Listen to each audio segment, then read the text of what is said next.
જય શ્રી કૃષ્ણ મિત્રો। ભક્તિ એ જ માણસની સાચી શક્તિ છે। ભક્તિ માણસને દુઃખોમાંથી બચાવે છે।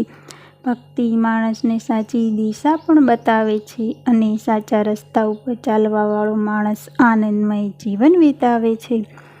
ભક્તિ આત્મા અને પરમાત્માનું મિલન કરાવે છે। ભક્તિ એક એવો ભાવ છે જે મનુષ્યને ઈશ્વર સાથે જોડતો હોય છે।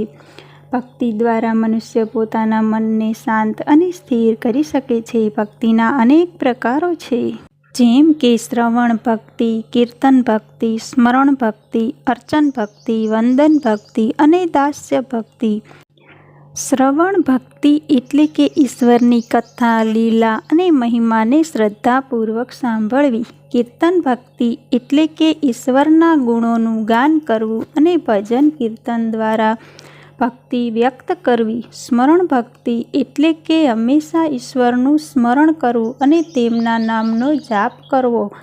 અર્ચન ભક્તિ એટલે કે મૂર્તિ પૂજા, આરતી અને અન્ય ધાર્મિક વિધિઓ દ્વારા ભગવાનની પૂજા કરવી।